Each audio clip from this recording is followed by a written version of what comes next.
Recording करनी हुई confirm दव चले भाई गोइंग टू स्टार्ट नाउ आज हमें केमिकल कोऑर्डिनेशन का सेकंड लेक्चर करना है। पहले लेक्चर में हमने पढ़ा था कि एंडोक्राइन सिस्टम क्या है ना। एंडोक्राइन ग्लैंड और एक्सोक्राइन ग्लैंड में हमने ये देखा था कि क्या देखा था, सुने, हमने कहा था एक्सोक्राइन वो जिनके पास डक्ट है, कुछ भी प्रोड्यूस करते हैं तो उस डक्ट में वो स्टोर भी करते हैं। जैसे स्टमक गैस्ट्रिक जूस प्रोड्यूस करके अपने पेट के अंदर यानी स्टमक का जो ल्यूमिन है वहां पे रखता है, जब तक डाइजेशन नहीं होती गैस्ट्रिक जूस को इंटेस्टाइन में नहीं जाने देता, पाइलोरिक एंड को बंद करके रखता है, स्टोर करता है ना गैस्ट्रिक जूस को। इंटेस्टाइन म्यूकस बनाता है, म्यूकस भी सीक्रेशन है, वो इंटेस्टाइन के ल्यूमिन में पड़ी होती है, मतलब स्टोर करता है। तो ये एक्सोक्राइन ग्लैंड है। पेंक्रियाटिक जूस बना के पेंक्रियाटिक डक्ट में स्टोर करता है, जब फूड आता है ड्यूडिनम में तो भेजता है, मतलब एक्सोक्राइन है। एंडोक्राइन उनको कहेंगे जो हार्मोन प्रोड्यूस करके या कोई भी चीज कोई भी प्रोडक्ट प्रोड्यूस करके स्टोर ना कर पाए। क्यों ना कर पाए? क्योंकि डक्ट नहीं है, तो एंडोक्राइन डक्टलेस है। अच्छा, हार्मोन प्रोड्यूस करेंगे, कौन प्रोड्यूस करेंगे? ऑर्गन के सेल्स, टिश्यू के सेल्स, कोई भी सीक्रेशन हो, एक्सोक्राइन हो या एंडोक्राइन हो, प्रोडक्शन तो सेल करेंगे ना, सेल के ऑर्गेनेल करेंगे, गोल्जी बॉडी करेगी। चलो, सेल्स ने प्रोड्यूस किया हार्मोन, कहां जाएगा? सेल से बाहर निकलेगा ना। तो बुक में एक लाइन लिखी हुई है जिसमें बच्चे कंफ्यूज हो रहे हैं, इसीलिए मैं इसको एक्सप्लेन कर रहा हूं कि एंडोक्राइन ऑर्गन वो हैं जिनके सेल्स कोई सीक्रेशन करके एक्स्ट्रा सेल्यूलर स्पेस में भेजते हैं। ये तो सही बात है, कोई भी सेल कोई चीज प्रोड्यूस करेगा, सेल के बाहर तो निकलेगी ना। सेल के बाहर निकलेगी कहां पे? एक्स्ट्रा सेल्यूलर स्पेस में, इंटरस्टिशियल स्पेस में, वहां से दाखिल होगी ब्लड में।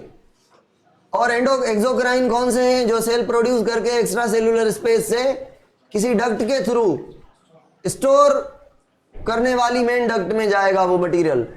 इंसुलिन पेप्टाइड में एग्जांपल है, या प्रोटीन में? इंसुलिन प्रोटीन में है भाई, पेप्टाइड में क्यों? प्रोटीन नहीं है इंसुलिन, पूरी प्रोटीन है, 2 चेन है, आधी चेन होती 20-30 अमाइनो एसिड होते खाली, तो हम पेप्टाइड कहते। समझ आ रही है बात? एंडोक्राइन ग्लैंड के अलावा हमने केमिकल और नर्व्स कोऑर्डिनेशन का डिफरेंस देखा, बड़े अच्छे तरीके से देखा कि नर्व्स फास्ट है, पॉइंट टू पॉइंट है, शॉर्ट लिव्ड है ना, और नर्व इंपल इलेक्ट्रोकेमिकल करंट के फॉर्म में होती है, वो chemical coordination slow long lasting वगैरह वगैरह, और बहुत ज्यादा काम करवाता है, ज्यादा देर तक काम करवाता है केमिकल कोऑर्डिनेशन। उसके अलावा इन दोनों के बीच लिंक एक ऑर्गन था जिसको हमने कहा था हाइपोथैलेमस। तो उस ऑर्गन से हम स्टार्ट कर रहे हैं, हाइपोथैलेमस से। तो भाई एंडोक्राइन ग्लैंड में से पहला जो हमारा ग्लैंड है वो है कौन सा? हाइपोथैलेमस। कौन सा है? ये हमने बना दिया हाइपोथैलेमस, ये हाइपोथैलेमस है, ठीक है? नहीं लिख रहा मैं इसको, ये हाइपोथैलेमस है, हाइपोथैलेमस है। अब इस हाइपोथैलेमस को ऐसे स्टॉक है, ऐसे स्टॉक है, ऐसे एक कनेक्शन है जिसके थ्रू ये हाइपोथैलेमस कनेक्टेड है एक ग्लैंड से, जिस ग्लैंड का नाम है पिट्यूटरी ग्लैंड। अब ये जो पिट्यूटरी ग्लैंड है, अब पिट्यूटरी ग्लैंड के कितने लोब हैं? मेनली तो 3 हैं, मगर नए जो बुक आ रहे हैं वो सब 2 कर रहे हैं। क्यों कर रहे हैं? सही कर रहे हैं, क्योंकि जो मीडियम लोब है वो रिड्यूस्ड है ह्यूमन में, तो उसके काम भी कौन करता है? एंटीरियर करता है, इसीलिए हम 2 कहते हैं। नहीं तो जो लोब हैं टोटल वो कितने हैं? 3 हैं, और जो मीडियम लोब है वो 2 सेल्स की लेयर का लोब है बस, टोटल 2 सेल्स नहीं, विड्थ में 2 सेल, विड्थ में 2 सेल, विड्थ में 2 सेल, ऐसे 3 नहीं, 4 नहीं, इतना मोटा नहीं, 2 सेल जितना मोटा है ये, ठीक है, जिनमें है। बाकी ह्यूमन में ये मर्ज है किसके साथ? एंटीरियर के साथ, और ये है पीछे वाला पोर्शन जिसको कहते हैं, ये पोस्टीरियर पिट्यूटरी ग्लैंड, ये एंटीरियर। चलो भाई पिट्यूटरी ग्लैंड ये टोटल हमारा हो गया, ये टोटल हो गया हमारा पिट्यूटरी ग्लैंड। मटर के दाने जैसा है, उसके जितना है, सबसे छोटा स्मॉलेस्ट एंडोक्राइन ग्लैंड है, ये लिख लें, स्मॉलेस्ट है, पी के जैसा है। और ये कहाँ पे प्रेजेंट है पिट्यूटरी ग्लैंड? ये खोपड़ी के अंदर, दिमाग के अंदर तीन एंडोक्राइन ग्लैंड दिमाग के अंदर है। एक का नाम है हाइपोथैलेमस, ये तो ब्रेन का है, पार्ट है, न्यूरॉन का बना हुआ है, मगर न्यूरॉन होके हार्मोन बनाते हैं। तो हाइपोथैलेमस के सेल्स को कहेंगे सिक्रेशन करने वाले न्यूरॉन। न्यूरॉन होके केमिकल सिक्रेट करते हैं, न्यूरो सिक्रेटरी सेल्स। तो न्यूरो सिक्रेटरी सेल्स का बना हुआ है ये। पिट्यूटरी ग्लैंड भी केमिकल प्रोड्यूस करता है, तो ये भी एंडोक्राइन ग्लैंड हो गया। एक पाइनियल ग्लैंड है, दिमाग के बीच सेंटर में लगा हुआ है, बेसल गैंग्लिया के पीछे। पेनियल ग्लैंड, पाइनियल ग्लैंड जो है वो क्या काम था इसका? स्लीपिंग में, रात को सफाई सुथराई ये वो आपको फिट करवाना है ना। हाँ हमने पढ़ा था, उसके हार्मोन भी याद है, कौन सा? मेलाटोनिन। चलो देखेंगे पिट्यूटरी ग्लैंड। पिट्यूटरी ग्लैंड कहाँ पे प्रेजेंट है? खोपड़ी के अंदर, हाइपोथैलेमस के नीचे। हाइपोथैलेमस के नीचे, नीचे मतलब ये जो फेस है ना, फेस की हड्डियों को क्या कहते हैं? Facial bone, facial bone. और ब्रेन की क्रेनियल। बीच में कौन सी है फेशियल और क्रेनियल के बीच में?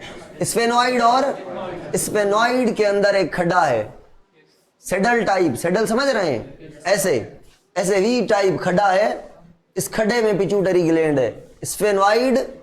स्फेनॉइड बोन के अंदर खड्डा है, इस खड्डे को हम सेला कहते हैं या फुल सेला टर्सिका कहते हैं। सेला टर्सिका उस खड्डे के अंदर ये पड़ा हुआ है, मतलब स्फेनॉइड इसको प्रोटेक्ट करता है, रहने की जगह देता है। चलो भाई, सेला टर्सिका पिट्यूटरी ग्लैंड के 3 लोब हो गए जी। ग्रुप्स में, अच्छा ता ग्रुप्स में मोकली दमा। हाँ वरी ॾिसां मता न मोकिलिया, हाँ मोकिलिया। हाँ भाई, तो ये पिट्यूटरी ग्लैंड हो गया। अब सुने, अब इसको कहा जाता है पिट्यूटरी को मास्टर ग्लैंड। क्यों कहा जाता था? क्योंकि ये पिट्यूटरी ग्लैंड 5, 6, 7, 8, 9, 10 हार्मोन प्रोड्यूस करेगा, और वो हार्मोन जाएंगे मुख्तलिफ ऑर्गन्स पर, बॉडी के ऑर्गन्स पर। ऐसा नहीं, पिट्यूटरी के सारे बॉडी के ऑर्गन्स तक जाएंगे ये हार्मोन। कहां से प्रोड्यूस होंगे? पिट्यूटरी से। तो वो हार्मोन यहां से रिलीज होके यहां जाएंगे, यहां पे काम करेंगे, या फिर यहां से कुछ और हार्मोन रिलीज करवाएंगे। इट मीन ये वाले जो नीचे वाले ऑर्गन मैंने बनाए हैं, थायराइड ग्लैंड, एड्रेनल ग्लैंड, ये वो व्हाटएवर, टेस्टिस, ओवरीज वगैरह, ये किसके कहने पर काम करेंगे? हार्मोन प्रोड्यूस करेंगे या मसल काम करेंगी? पिट्यूटरी।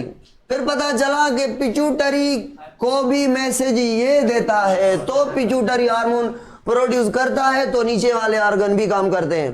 तो अब इन सब का मास्टर पिट्यूटरी, पर पिट्यूटरी का मास्टर। तो ओवरऑल सारे ऑर्गन्स को हार्मोन प्रोड्यूस करने के लिए कौन कंट्रोल करता है फाइनली कुल मिला के? तो मास्टर का भी मास्टर ग्लैंड है हाइपोथैलेमस। हाइपोथैलेमस है ना, ठीक है। तो भाई अभी हाइपोथैलेमस के पार्ट्स को पढ़ेंगे। हाइपोथैलेमस कहाँ पे है? थैलेमस के नीचे लगा हुआ है। हाइपोथैलेमस न्यूरॉन का बना हुआ है। न्यूरॉन जो है वो मैसेज लेते हैं कहां से? बीपी मेरा हो गया लो, तो सपोज करें, अभी सही है, परफेक्ट है, मेरा बीपी हो गया लो, कौन बताएगा हाइपोथैलेमस को कि ब्लड प्रेशर मेंटेन करवाओ भाई? थोड़ा रिपीट करवाऊं। किडनी के अंदर रिसेप्टर लगे हुए हैं मैक्यूला डेंसा में, वो फ्लो को सेंस करेंगे, हार्मोन प्रोड्यूस होगा रेनिन। रेनिन एंजियोटेंसिन को एक्टिवेट करेगा, एंजियोटेंसिन एल्डोस्टेरोन को, एल्डोस्टेरोन साल्ट को रीअब्सॉर्ब करवाएगा, पानी आ जाएगा ब्लड में, ब्लड प्रेशर बढ़ जाएगा। अब किसने कहा मैक्यूला डेंसा को रेनिन प्रोड्यूस करो? ब्रेन का हुक्म होगा ना। मैक्यूला डेंसा ने सेंस किया कि भाई जो फ्लो है वो कम है। ये मैसेज भेजी गई किसको?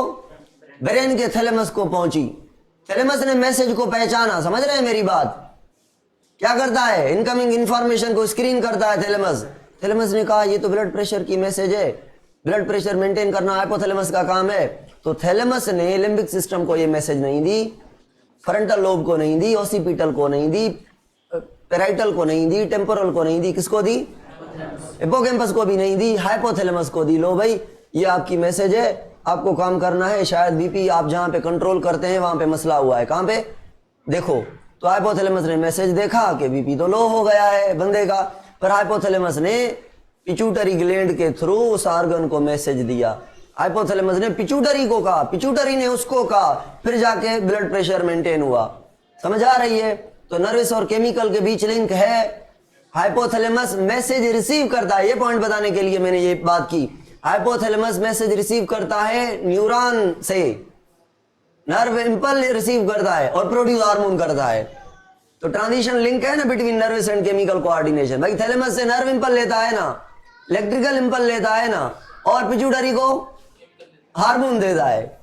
तो पिट्यूटरी को हार्मोन देता है। यहां पर आ गए हम, यहां से टॉपिक हमारा स्टार्ट होता है। तो पिट्यूटरी को कौन से हार्मोन देगा? हार्मोन बहुत सारे हैं हाइपोथैलेमस के। कोई हार्मोन है ग्रोथ के लिए, कोई हार्मोन है स्पर्म प्रोडक्शन के लिए, कोई है एग प्रोडक्शन के लिए, कोई है ग्रोथ करने के लिए, वगैरह वगैरह वगैरह वगैरह, कोई मेटाबॉलिज्म के लिए। चलो भाई सुने, तो हाइपोथैलेमस से एक कनेक्शन है। ये मैं लाल कलर के नहीं, ब्लू कलर के मैं बना रहा हूं न्यूरॉन्स। ब्लू कलर के मैं बना रहा हूं न्यूरॉन्स। ये न्यूरॉन है भाई, ये न्यूरॉन है जो क्या करेंगे? Produce hormones. ये न्यूरॉन की क्या है? सोमा। ये न्यूरॉन की क्या है? सोमा। ये डेंड्राइट। और ये नीचे वाले कौन सा पिट्यूटरी है जिसमें एक्सॉन की चोटियां मौजूद हैं, और कौन सा है जिसमें एक्सॉन डायरेक्ट कनेक्टेड नहीं है? एंटीरियर में एक्सॉन नहीं आया। चलो ठीक है। अब अगर मैं आपसे पूछूं कॉमन सेंस का सवाल कि हार्मोन प्रोड्यूस होगा हाइपोथैलेमस के न्यूरॉन के एक्सॉन में, सोमा में या डेंड्राइट में? डेंड्राइट ने मैसेज लिया, सोमा ने हार्मोन प्रोड्यूस किया, हार्मोन ट्रांसफर हुआ एक्सॉन से, आके हार्मोन स्टोर्ड इन दी चोटी ऑफ एक्सॉन्स। एक्सॉन्स के चोटी में हार्मोन आके स्टोर हुआ है। अब ये जो हार्मोन एक्सॉन की चोटी में है, क्या मैं कहूं ये न्यूरॉन्स हाइपोथैलेमस के हैं मगर इनकी चोटियां पोस्टीरियर पिट्यूटरी में है? तो कहूं कि ये हार्मोन पोस्टीरियर पिट्यूटरी में स्टोर है। पोस्टीरियर पिट्यूटरी में न्यूरॉन के आए हुए चोटियों के अंदर नर्व एंडिंग्स में स्टोर है। इट मींस ये मान लेंगे पोस्टीरियर पिट्यूटरी में। अच्छा, ये हार्मोन किसके हैं? बनाए किसके हुए हैं? तो आगे चल के मैं पढ़ाऊंगा। एक पिट्यूटरी ग्लैंड नॉन ग्लैंड्यूलर है, एक ग्लैंड्यूलर है। मतलब एक अपने भी हार्मोन प्रोड्यूस करता है, दूसरा जो है पराये हार्मोन स्टोर करके वो ही भेज देता है। तो पोस्टीरियर क्या करेगा? ये हाइपोथैलेमस के हार्मोन रखेगा, जब आगे जरूरत पड़ेगी तो अपने हार्मोन प्रोड्यूस नहीं करेगा, यही हार्मोन आगे भेजेगा। मगर आगे कहां? नीचे वाले ऑर्गन्स पर। तो नीचे वाले ऑर्गन्स पर जो पिट्यूटरी के हार्मोन आएंगे पोस्टीरियर के अपने बनाए हुए नहीं है, ये बात याद रखनी है। तो इसलिए इसको कहा गया है नॉन ग्लैंड्यूलर। न्यूरॉन के साथ कनेक्टेड है सीधा, किसके साथ? हाइपोथैलेमस के साथ। पोस्टीरियर पिट्यूटरी डायरेक्ट कनेक्टेड है through the neuron of hypothalamus. Neuron की चोटियां ऑफ हाइपोथैलेमस है ना। तो इसीलिए इस पिट्यूटरी ग्लैंड के पोस्टीरियर पार्ट को एक और नाम भी देते हैं। इसको एक और नाम देते हैं पार्स नर्वोसा। क्या? पार्स नर्वोसा मतलब न्यूरॉन के साथ कनेक्टेड है। एक और नाम भी है इसका न्यूरो हाइपोफाइसिस। न्यूरो हाइपोफाइसिस का मतलब है पिट्यूटरी ग्लैंड। पिट्यूटरी को हाइपोफाइसिस कहा जाता है, हाइपोथैलेमस के नीचे है इसीलिए हाइपोफाइसिस। न्यूरो हाइपोफाइसिस वो पिट्यूटरी ग्लैंड जो न्यूरॉन के साथ कनेक्टेड है। पार्स नर्वोसा या न्यूरो हाइपोफाइसिस। और जो एंटीरियर पिट्यूटरी है इसको कहा जाता है जो डायरेक्टली कनेक्टेड नहीं है। भाई मुझे बताएं, इसको एडिनो हाइपोफाइसिस कहते हैं। क्या? एडिनो। एडिनो का मतलब है किसी चीज के साथ इंटरलिंक्ड हुआ पोर्टल सिस्टम। पोर्टल सिस्टम का पता है? ये देखें, ये हार्मोन डायरेक्ट पिट्यूटरी में उड़ के आएगा तो यहाँ पे ब्लड की वेसल्स हैं, नालियां हैं, ये आ रही हैं, जा रही हैं, ये न्यूरॉन इनके अंदर हार्मोन रिलीज करेगा और ये ब्लड वेसल आके इधर आके हार्मोन को पहुंचाएंगी। कहां पे? एंटीरियर पे। तो जो एंटीरियर हार्मोन रिसीव करता है हाइपोथैलेमस से, वो डायरेक्ट न्यूरॉन से नहीं, न्यूरॉन देगा ब्लड वेसल को, ब्लड वेसल देगी एंटीरियर को। तो ये डायरेक्ट न्यूरॉन से कनेक्टेड है या न्यूरॉन से कनेक्टेड है थ्रू द बीच वाली ब्लड, बीच वाली ब्लड वेसल। तो इन ब्लड वेसल को कहा जाता है टपाली। क्या? टपाली सिस्टम। टपाली सिस्टम को कहते हैं पोर्टल सिस्टम। टपाली सिस्टम को मतलब ये मुझे मारकर आखिरी तक भेजनी है, आखिरी कैंडिडेट तक मैं इसको दे रहा हूं, ये उसको दो, उसको उसको दो। तो अरे आप जो बीच में है मुझसे लेके आगे ट्रांसफर कर रहे हैं, ये टपाली हो गए। ठीक है ना? तो ये पोर्टल सिस्टम टपाली है। ये टपाली है, क्या करता है? इधर की मैसेज इधर देता है। कौन टपाली हो गया? Blood vessel. ब्लड वेसल को पोर्टल सिस्टम कह रहे हैं। चलो भाई, फर्स्ट ईयर में पढ़ाया था कि पोर्टल सिस्टम क्या है, सबको पता होगा। न्यूरो हाइपोफाइसिस को पार्स नर्वोसा कहा जाता है। हाँ कहा जाता है, लिखा तो है ये neurohypophysis or pars nervosa. चलो भाई, इसको ये कौन सा पिट्यूटरी है? एंटीरियर। नाम इसका क्या बताया? Adeno hypophysis. सारे पिट्यूटरी को हाइपोफाइसिस कहें?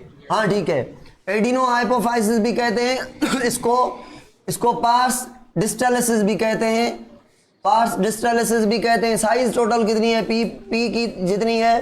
ग्रे कलर का है पिट्यूटरी ग्लैंड, ग्रे कलर का है, ग्रे कलर का है। सेल्स जो हैं वो उनके अंदर ऑर्गेनेल ज्यादा हैं, इसीलिए उनका कलर ग्रे है। ज्यादा सिक्रेशन करता है, कामी सिक्रेशन करना है, इसीलिए थोड़ा डार्क है, ग्रे टाइप का है पिट्यूटरी ग्लैंड। कॉमन सेंस है, ठीक है।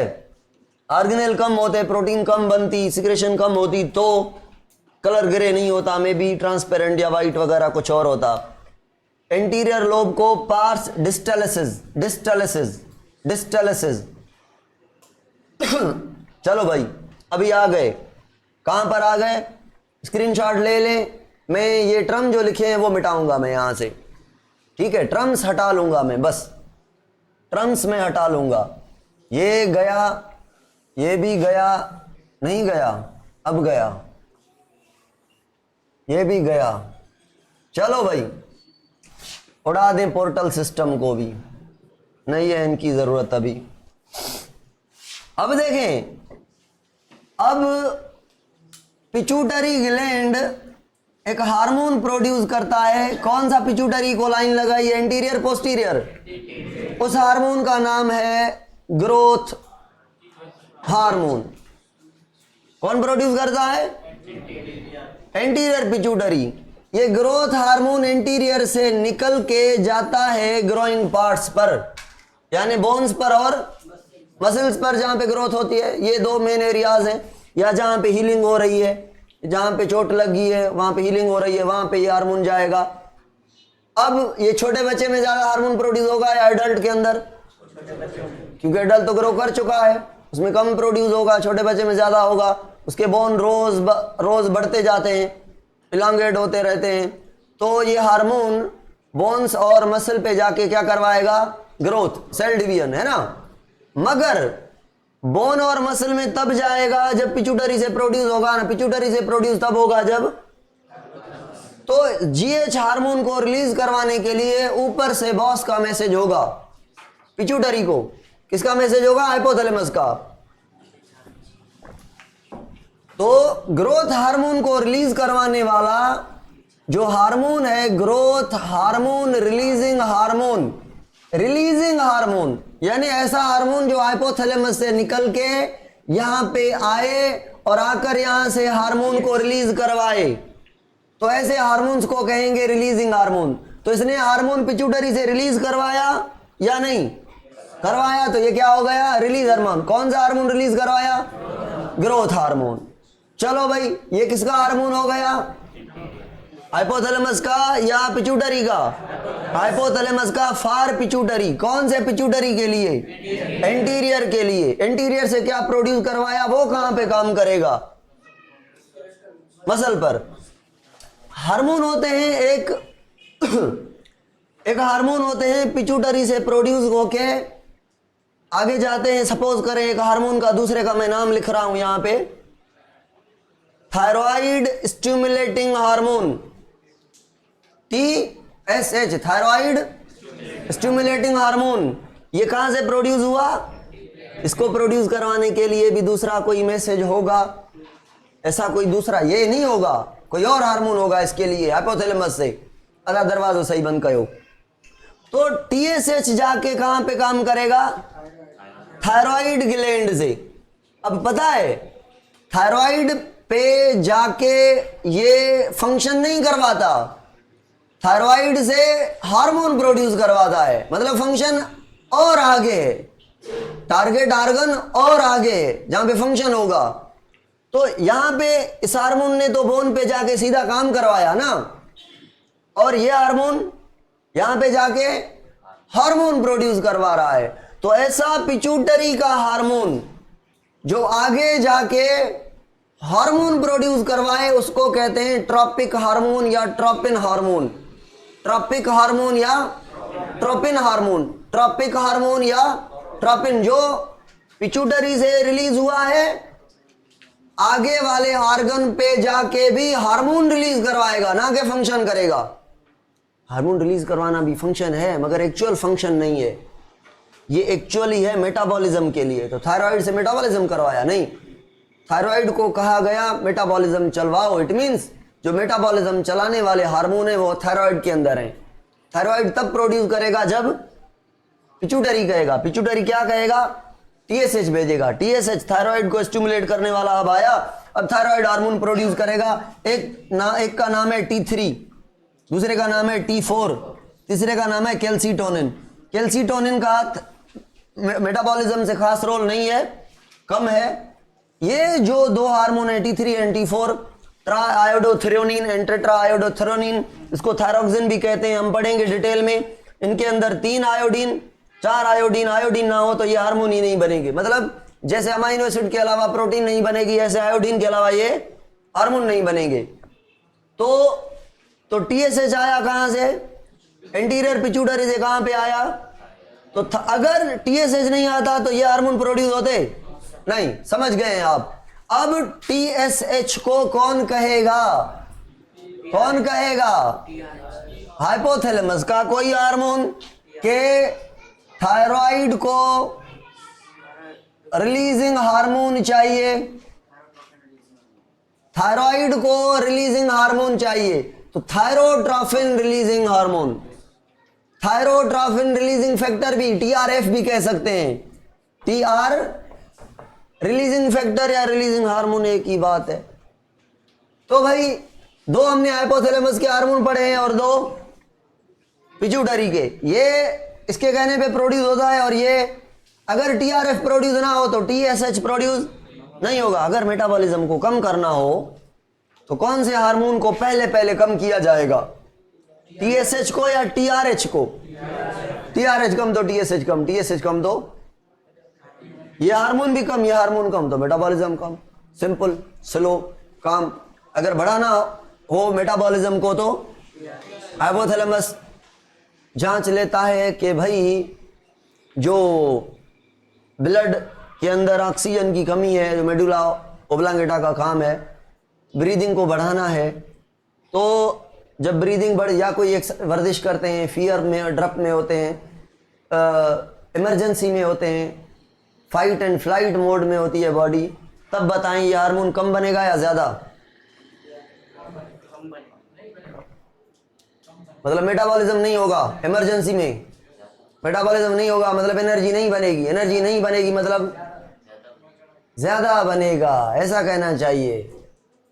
भाई इमरजेंसी हार्मोन तो एपिनेफ्रिन है, नॉरएपिनेफ्रिन है, मगर थायराइड का भी मेन रोल होता है इमरजेंसी में थायराइड भी ज्यादा काम करवाता है, इमरजेंसी इसको भी स्टिमुलेट करती है, ठीक है, मगर इसका मेन रोल नहीं है। मेन रोल एपिनेफ्रिन, नॉरएपिनेफ्रिन का, जड़ से उठाना सिस्टम को। ज्यादा बनेगा, सब कह रहे हैं ज्यादा बनेगा, बिल्कुल ज्यादा बनेगा। एक और बात, अगर मैं आपसे पूछूं ग्रोथ हार्मोन, टाइम छा देवा वाच कोने मावट 8:30, ठीक है, 15 मिनट पढ़ूंगा। अगर मैं कहूं ग्रोथ हार्मोन बोन पे गया है, ग्रोथ हार्मोन कहां पे गया है? बोन पे गया है। बोन पे कौन से उम्र में गया है? इन्फेंट एज में। बच्चा अभी दूध पी रहा है, वो एज है, ठीक है, अब उसमें गया है। अब पता है ग्रोथ हार्मोन कितना है? ओवर है, नॉर्मल से डबल। तो बताएं हाइट कम रहेगी या ज्यादा बढ़ जाएगी?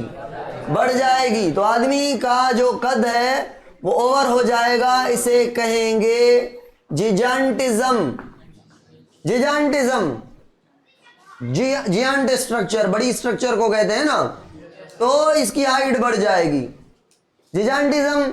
अच्छा, अगर चाइल्ड के अंदर, इन्फेंट के अंदर, मैं फिर भी चाइल्ड लिख रहा हूं, ग्रोथ हार्मोन जितना बनना चाहिए उससे कम बने तो ग्रोथ नॉर्मल से भी कम होगी। अगर उसकी हाइट नॉर्मली 6 फुट होनी चाहिए थी तो अब 6 फुट से कम 4, 4.5 के दरमियान रहेगी। तो हाइट जब कम हो जाएगी इसे क्या कहेंगे? डॉर्फिज्म। और अगर आदमी एडल्ट हो गया 25 साल पूरे, 25 साल के बाद बोन की इलांगेशन नहीं होती, बोन की हाइट नहीं बढ़ती, तो 25 साल के बाद अगर ग्रोथ हार्मोन बढ़ भी जाए तो हाइट नहीं बढ़ेगी, क्योंकि बोन के सेल्स को कहा जाएगा कि भाई बस आपका काम खत्म, वो सेल ही डिसमिस हो जाएंगे अपनी ड्यूटी से, हार्मोन आके क्या करेगा। तो 25 साल के बाद अगर हाइट पूरी हो गई है, जितनी हो गई है, अब अगर ग्रोथ हार्मोन बढ़ जाए तो हाइट पे देयर इज नो इफेक्ट, मगर हाँ बोन जो है वो मोटे हो जाएंगे, लंबे नहीं होंगे, मोटे होंगे, थिक, वो भी चंद मखसूस एरियाज में, नहीं तो बोन की ग्रोथ रुक चुकी है। कुछ एरियाज हैं जहां पे ग्रोथ स्टिल होगी, और वो एरियाज कौन से हैं? वो एरियाज हैं एडल्ट के बाद ग्रो करने वाले चिन, ये मैंडिबल आपका बोन, नोज आपका, ठीक है, हाथ आपके, हैंड और फीट, ठीक है, इन एरियाज पर ग्रोथ हो सकती है, वो भी लेंथ में नहीं, विड्थ में। बोन थिक हो जाएंगे, मतलब हाथ जो है वो 1 किलो से 5 किलो का हो जाएगा, फिर वो कहेगा ये हाथ नहीं हथौड़ा है, ऐसा किस्सा हो जाएगा। ऐसी बीमारी को हम कहेंगे एक्रोमिगेली। एक्रोमिगेली और जिजांटिज्म में फर्क क्या है? वो चाइल्ड में है तो हाइट बढ़ रही है, ये एडल्ट के बाद है तो हड्डियां मोटी हो रही हैं, नोज बड़ा, चिन बड़ी हो रही है, हाथ बड़ा हो रहा है, बड़ा मतलब मोटा, ठीक है, पैर भी मोटा हो रहा है।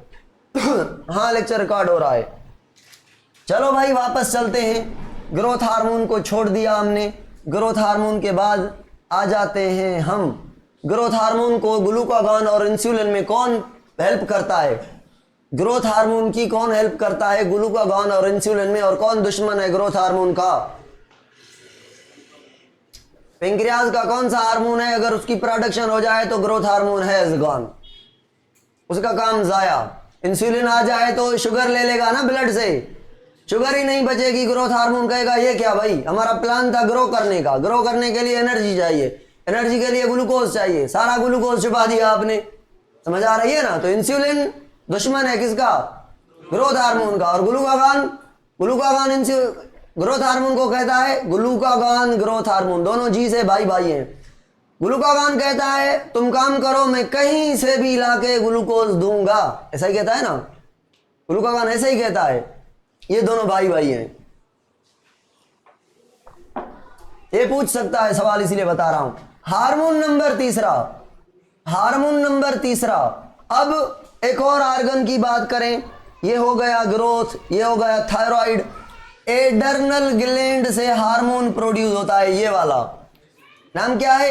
Adreno कार्टिकोट्रोपिन hormone. एड्रीनो यानी एडर्नल ग्लैंड के कॉर्टेक्स से। एडर्नल ग्लैंड कहां पे? कहां पे? किडनी के ऊपर। ये वाला लाल कलर का ये है एडर्नल ग्लैंड, और ये इसके अंदर ग्रीन कलर का है मेड्यूला। इसको नहीं, ये जो रीजन है ये कॉर्टेक्स है। ये कॉर्टेक्स है, बाहर वाला रीजन। यहां से यहां पे ये हार्मोन जाएगा। यहां पे ये हार्मोन है किसका? इंटीरियर का। जाएगा कहां पे? एडर्नल ग्लैंड के कॉर्टेक्स पे जाके कहेगा हार्मोन प्रोड्यूस करो। कौन से हार्मोन प्रोड्यूस करो? ये हार्मोन प्रोड्यूस करवाएगा। एक का नाम है ग्लूकोकार्टिकॉइड उर्फ कार्टिसोल। दूसरे का नाम है मिनरलोकार्टिकॉइड और एल्डोस्टेरोन। और तीसरे का नाम है एंड्रोजिन। ये 3 हार्मोन कहां से प्रोड्यूस हुए? एडर्नल ग्लैंड के कॉर्टेक्स से, इसके कहने पर, पिट्यूटरी ग्लैंड के कहने पर। अब ये किसके कहने पर प्रोड्यूस हुआ, ये देखने की बात है। इसको हाइपोथैलेमस ने कहा। हाइपोथैलेमस ने कहा कार्टिकोट्रोपिन रिलीजिंग हार्मोन प्रोड्यूस करो। कार्टिकोट्रोपिन रिलीजिंग हार्मोन, सी का मतलब? तो इन हार्मोन को कार्टिकॉइड हार्मोन कहते हैं। स्टीरॉइड हार्मोन होते हैं ये स्टीरॉइड, कार्टिकोस्टीरॉइड या कार्टिकॉइड हार्मोन। तो सी स्टैंड फॉर कार्टिकोट्रोपिन या कार्टिकॉइड रिलीजिंग हार्मोन। यहां से हार्मोन रिलीज करवाने के लिए इसको कह रहा है, पिट्यूटरी को कह रहा है, एडर्नल कॉर्टेक्स को कहो कि हार्मोन प्रोड्यूस। क्या ये सीधा जाके इसको कहेगा? ये कहेगा इसको, इसने क्या हार्मोन प्रोड्यूस किया? ये जाएगा एडर्नल कॉर्टेक्स पर। एडर्नल कॉर्टेक्स पर अगर एसिटिएशन ना आए तो ये हार्मोन बनेंगे। समझ आ रही है? तो ये रिलीजिंग हार्मोन है या इनहिबिटिंग हार्मोन है? ये भी रिलीजिंग है, ठीक है, ये भी रिलीजिंग है। क्यों ये तीनों रिलीजिंग है? क्योंकि पिट्यूटरी से हार्मोन रिलीज करवा रहे हैं। अब सुनिए, एक हार्मोन है इसके एंटी। किसके एंटी? इसके एंटी, इन दोनों के एंटी। वो तब प्रोड्यूस होता है जब ग्रोथ की जरूरत नहीं होती। उस हार्मोन का नाम है सोमेटोस्टेटिन। सोमेटो या एक और इसका नाम है, हार्मोन है कि ये नाम एक और है सोमेटोस्टेटिन। स्टेटिन मतलब सप्रेस करना, सोमेटो मतलब बोन और मसल, सोमेटिक पार्ट। सोमेटो मतलब सोमेटिक पार्ट, जहां पे ग्रोथ हो रही है उनको, ग्रोथ को स्टेटिन करना, सप्रेस करना। तो somatostatin actually growth suppressing hormone है। ग्रोथ को, यानी ये ऐसा हार्मोन है, ये ग्रोथ इनहिबिटिंग हार्मोन है ना, कह सकते हैं ऐसा, ग्रोथ इनहिबिटिंग हार्मोन या सोमेटोस्टेटिन, जो भी कहें आपकी मर्जी है। चलो ग्रोथ इनहिबिटिंग हार्मोन भी कहते हैं। ये GIH या सोमेटोस्टेटिन आएगा कहां से? हाइपोथैलेमस से। पिट्यूटरी को कहेगा अभी तक ये प्रोड्यूस कर रहे हो, ग्रोथ तो हो गई है, अभी ये आदमी 6 फीट का बन गया है, बनाना ही इतना था, अभी ग्रोथ को बंद करना है, तो ये हार्मोन की प्रोडक्शन अब नहीं होनी चाहिए। कौन कह रहा है? हाइपोथैलेमस का ये हार्मोन। जब ये प्रोड्यूस होगा तो ये नहीं होगा, अगर ये होगा तो ये नहीं होगा, अगर ये होगा तो उसके नतीजे में पिट्यूटरी से ये निकलेगा, अगर ये आएगा हाइपोथैलेमस से, इसकी प्रोडक्शन शट ऑफ। समझ आ रही है? तो सोमेटोस्टेटिन के आने से यहां से एंटीरियर से ग्रोथ हार्मोन की प्रोडक्शन स्टॉप। तो बोन और जो भी ग्रोइंग एरिया ग्रोथ कर रहे थे वो स्टॉप। समझ आ रही है? चलो भाई, एक और हार्मोन है प्रोलेक्टिन को इनहिबिट करने वाला। प्रोलेक्टिन को इनहिबिट। प्रोलेक्टिन का काम क्या है? पक्का? Prolactin inhibiting hormone, PIH। पता है, अगर बॉडी में ये हार्मोन ना हो हाइपोथैलेमस से, तो पिट्यूटरी समझ लेता है कि अच्छा मिल्क बनाना है, ठीक है। अगर ये हार्मोन पिट्यूटरी के पास यहां से यहां आ जाए तो यहां से प्रोलैक्टिन का बनना स्टॉप। तो ये पीआईएच आके पिट्यूटरी से प्रोलैक्टिन की प्रोडक्शन को क्या करता है, स्टॉप। अगर ये ना हो तो बनेगा। मतलब पिट्यूटरी यहां पे कैसे काम करता है, in absence of this prolactin बनाता है, in presence of prolactin inhibiting hormone. ये तो हुक्म है ना पिट्यूटरी के लिए। हुक्म का मतलब क्या है, प्रोलैक्टिन को स्टॉप करो, तो वो मानेगा। अगर हाइपोथैलेमस ना कहे प्रोलैक्टिन को इनहिबिट ना करो, मतलब ये हार्मोन प्रोड्यूस ना करें, तो वो प्रोलैक्टिन करता रहेगा। समझ आ रही? तो मिल्क कब बनेगा, जब ये हार्मोन नहीं होगा, ठीक है। प्रोलैक्टिन का एक और काम, प्रोलैक्टिन अगर ये नहीं है, सपोज करें ये नहीं है, तो प्रोलैक्टिन है। अगर प्रोलैक्टिन है तो कहां जाएगा, दो काम प्रोलैक्टिन के याद करें। एक तो मेमोरी ग्लैंड से मिल्क को प्रोड्यूस करवाएगा, दूसरा मोस्ट इंपॉर्टेंट काम मेंस्ट्रुअल साइकिल को इनहिबिट करता है। भाई जब वो होती है प्रेगनेंसी होती है, प्रेगनेंसी के बाद ये जो पीआईएच है उसकी प्रोडक्शन बंद हो जाती है मतलब प्रोलैक्टिन का बनना स्टार्ट हो जाता है। तो ये इंडिकेटर होता है भाई जो है प्रेगनेंसी हो गई है, मिल्क बनाने का टाइम आ गया है। तो ये भी मेंस्ट्रुअल साइकिल को इनहिबिट करता है, किसके साथ मिलके, प्रोजेस्टेरोन के साथ मिलके। नहीं भूल गए मेंस्ट्रुअल साइकिल आप। अगर प्रोजेस्टेरोन खत्म हो जाए तो एंडोमेट्रियम को मेंटेन कौन करेगा, समझ आ रही है? अगर भाई कार्पस ल्यूटम 14 दिन के बाद, एग देने के बाद कार्पस ल्यूटम से बनता है प्रोजेस्टेरोन। पहले 14 दिन से पहले, अंडे से पहले ईस्ट्रोजन एंडोमेट्रियम को बनाता है बच्चे के लिए, कि बच्चा आगे इम्प्लांट होगा। 14वें दिन जब अंडा निकलता है, अंडे निकलने के बाद 16वें 17वें दिन स्टार्ट होता है प्रोडक्शन प्रोजेस्टेरोन का। 2-3 दिन लगते हैं ट्रांसमिशन में, कार्पस ल्यूटम के बनने में, पढ़ा है सबने। तो प्रोजेस्टेरोन बनता रहता है, एंडोमेट्रियम मेंटेन रहती है। अगर फर्टिलाइजेशन नहीं होती प्रोजेस्टेरोन तो 26वें 27वें दिन खत्म, क्योंकि कार्पस ल्यूटम खत्म, फर्टिलाइजेशन भी नहीं हुई, प्लेसेंटा भी नहीं बना, दूसरा प्रोजेस्टेरोन भी नहीं आएगा। In absence of progesterone menstrual cycle start होती है। अगर प्रोजेस्टेरोन पड़ा रहे, इट मींस प्रोजेस्टेरोन है तो एंडोमेट्रियम ताजा रहेगी, खुश रहेगी, मेंटेन रहेगी। अब ये दो कंडीशन हो सकती हैं, या तो 26वां 27वां दिन नहीं है, कार्पस ल्यूटम अभी भी प्रोड्यूस कर रहा है प्रोजेस्टेरोन, या तो बच्चा बन रहा है, प्लेसेंटा बन गया है, प्लेसेंटा से प्रोजेस्टेरोन 2 बन रहा है। अगर बातें ये ऊपर जा रही हैं, इट मींस आपने पढ़ा नहीं।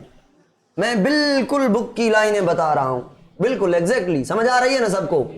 ठीक है। तो भाई ये प्रोजेस्टेरोन के साथ मिलके काम करता है, ठीक है। प्रोजेस्टेरोन भी होगा, प्रोलैक्टिन भी होगा, तो मेंस्ट्रुअल साइकिल नहीं होगी, ठीक है ना। Through out the pregnancy menstrual cycle बंद, ब्लीडिंग नहीं होगी, क्योंकि ब्लीडिंग होती है एंडोमेट्रियम में बच्चा बनता है, बच्चा बन रहा है। अगर एंडोमेट्रियम निकल जाए तो बच्चा भी निकल जाएगा, एबॉर्शन वाली सिचुएशन, मिसकैरेज वाली सिचुएशन, ठीक है, प्रीमेच्योर बर्थ वाली सिचुएशन। हाँ, अगर प्रेगनेंसी में कहीं भी प्रोलैक्टिन और प्रोजेस्टेरोन की कमी हो जाए किसी भी रीजन से, तो बच्चा गिर सकता है, प्रेगनेंसी खत्म हो सकती है। समझ आ रही है? चलो भाई, ये इंपॉर्टेंट काम याद रखें, एमसीक्यूज में पूछ लेता है। एक और हार्मोन है जिसका नाम है क्या, कौन सा रह गया, गोनेड वाला, गोनेडोट्रोफिन रिलीजिंग हार्मोन। कहां से बना है? हाइपोथैलेमस में। कहां पे गया है? पिट्यूटरी के एंटीरियर के हार्मोन पढ़ रहे हैं, पोस्टीरियर का कोई हार्मोन मैंने नहीं पढ़ाया, ना मीडियन का। मीडियन का एक है, वो तो एंटीरियर में ही पढ़ेंगे। गोनेडोट्रोफिन रिलीजिंग हार्मोन कहां से बनता है? हाइपोथैलेमस से आता है। कहां पे? एंटीरियर पिट्यूटरी पे। एंटीरियर को कहता है भाई गोनेड को मैसेज करो। गोनेड कौन से हैं? एक गोनेड का नाम है टेस्टिस, मेल के अंदर, अगर फीमेल है तो उसके अंदर ओवरी। तो इसका काम क्या है? क्या बनवाना? स्पर्म और एग। तो ये डायरेक्ट तो गोनेड पर नहीं आएगा ना, ये हाइपोथैलेमस का हार्मोन आएगा पिट्यूटरी के पास, पिट्यूटरी से हार्मोन रिलीज होगा LH या FSH। अब इनकी डिटेल आगे पढ़ेंगे कि LH ल्यूटिनाइजिंग हार्मोन है, अंडे को रिलीज करवाने में इसका काम है। फीमेल में अंडे को रिलीज करवाता है या कार्पस ल्यूटम बनाता है, ऐसा कहें। अंडा रिलीज होगा तो ग्राफेन फॉलिकल कन्वर्ट इनटू खाली थैली, खाली वेसिकल, खाली वेसिकल येलो हो जाएगी, मर जाएगी तो कार्पस ल्यूटम कहेंगे। कार्पस ल्यूटम बनाने में या प्रोजेस्टेरोन को प्रोड्यूस करवाने में या को रिलीज करवाने, जो भी काम कहें आपकी मर्जी है। प्रेगनेंसी के बाद क्यों इनहिबिट कर रहा है? क्योंकि प्रेगनेंसी के बाद मेंस्ट्रुअल साइकिल चलेगी तो वो बच्चा 1 माह के बाद बनने से पहले निकल जाएगा, इसीलिए प्रीमेच्योर बर्थ, प्रीमेच्योर भी नहीं, मिसकैरेज कह लें, प्रीमेच्योर भी 20 वीक के बाद अगर बर्थ हो रही है तो उसको कहते हैं हम। हाँ भाई, कहाँ पे थे? LH का काम फीमेल में क्या है? एग को रिलीज करवाना या ग्राफेन फॉलिकल को कार्पस ल्यूटम में कन्वर्ट कराना या प्रोजेस्टेरोन को प्रोड्यूस करवाना। चलो, मेल में इसका नाम है ICSH, interstitial cell stimulating hormone. Interstitial cell कहते हैं लेडिक सेल को। लेडिक सेल पर जाके ये टेस्टोस्टेरोन हार्मोन की प्रोडक्शन करवाता है और टेस्टोस्टेरोन स्पर्म की प्रोडक्शन करवाता है। आगे इसको डिटेल में पढ़ेंगे। FSH का काम क्या है? FSH फॉलिकल को जाके कहेगा स्टिमुलेट हो जाओ भाई, अंडा बनाओ। हिकड़ो मिनट कहेंगे हाँ बस अच्छे अच्छे हले हो, अच्छे बस मैं हले हो तो अच्छा। हाँ भाई, हाँ भाई, क्या कह रहे थे हम? FSH का काम फॉलिकल को और LH का काम फॉलिकल से बना हुआ अंडा निकालना। पहले किसका काम है? FSH का।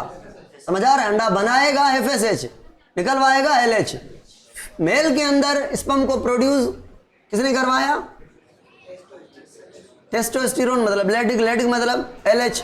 मगर इससे पहले जो वहां से स्पर्म बनते हैं उस लेयर को स्टिमुलेट करना के स्पर्म बनाना स्टार्ट करो, डिवीजन करो, is a function of FSH। ये डिटेल में चीजें पढ़ेंगे, डोंट वरी। FSH और LH का डिटेल में काम, बड़ा टेक्निकल काम है, इसीलिए इस पर टॉपिक है भाई। आखिरी हार्मोन को पढ़ा रहा हूं, melanocyte inhibiting hormone. Melanocyte inhibiting hormone ये मीडियन पिट्यूटरी ग्लैंड का है, मगर हम पढ़ रहे हैं किसमें? एंटीरियर में, क्योंकि ये मर्ज किया गया है एंटीरियर के साथ। तो कार्पस ल्यूटम रिपीट करें, आगे पढ़ेंगे। कार्पस ल्यूटम क्या है पता नहीं अभी क्या है, ठीक है। सर बुक में टारगेट लिखेला मेलेनोसाइट इन एम्फीबियन, मेलेनोसाइट इन एम्फीबियन। किसका टारगेट लिखा हुआ है मेलेनोसाइट इन एम्फीबियन? थायराइड ग्लैंड का कहें तो ठीक है। एम्फीबियन में मेटामॉर्फोसिस करवाता है, आगे मैं पढ़ाऊंगा इसका काम। MS, हाँ ठीक है, MSH का सभी में होगा ना। एम्फीबियन में भी ये पिगमेंटेशन वगैरह ये वो देनी होती है ना, ठीक है। ये MSH नहीं है, MIH है, मेलेनोसाइट इनहिबिटिंग हार्मोन। ये पिट्यूटरी को कहेगा कि MSH ना बनाओ, ऐसा ही है ना। मगर मतलब अगर ये MIH नहीं है तो MSH बन रहा है। अगर मैं कहूं MSH बन रहा है मुझ में MSH बन रहा है, इट मींस मैं धूप में खड़ा हुआ हूं, मुझे सन लग रहा है और स्किन कह रही है कि मैं प्रोटेक्टेड नहीं हूं, मुझे मेलानिन पिगमेंट चाहिए धूप से, रेजिस से, रेडिएशन से। इसीलिए सूडान वाले जो हैं वो ज्यादा डार्क होते हैं due to the production of, over production of melanin. Melanin किसके अंदर ज्यादा बनेगी? मेलानिन जेनेटिकली भी है, एनवायरमेंटल भी है। जेनेटिकली भी है भाई, किसी का रंग जेनेटिकली डार्क है तो उसके अंदर जीन ताकत वाले हैं, और जीन भी काम तभी करेगा ना यार जब अगर 2 जुड़वा बच्चे पैदा हों, एक को एसी में बंद करके रखा जाए और दूसरे को अफ्रीका के अंदर डिजर्ट के अंदर छोड़ा जाए। मुझे बताएं रंग किसका काला पड़ेगा? डिजर्ट वाले का। एसी वाले के अंदर जीन कहेंगे भाई क्यों मेलानिन बनाएं, खतरा है ही नहीं। तो ये जीन तब काम करते हैं जब स्टिम्युलस मिले बाहर से। तो मल्टीफैक्टोरियल जीन का कॉन्सेप्ट पढ़ेंगे। कैसे जीन? जो जेनेटिकली तो वैसे होंगे मगर इन्वायरमेंट से स्टिम्युलस लेने के बाद काम करेंगे। जितनी स्टिम्युलस मिलेगी उतना काम करेंगे। जितनी लगेगी धूप उतना मेलानिन ज्यादा, जितनी तेज धूप उतना मेलानिन ज्यादा, उतना कलर डार्क, मतलब अच्छा पावरफुल कलर है डार्क। तो भाई प्रेग्नेंट वुमेन में मेलानिन को बनाने वाला हार्मोन ज्यादा होता है और ये नहीं होता। क्यों? क्योंकि प्रेग्नेंट वुमेन की स्किन बढ़ती है पेट की वजह से और बच्चा भी बनता है, तो बच्चे को भी मेलानिन पिगमेंट देनी होती है और मदर को भी। इसीलिए आज का क्लास यहाँ पे खत्म है ना। फिजिक्स वाले सर आ गए हैं, अभी जल्दी निकाल रहे हैं मुझे और मैं भाग के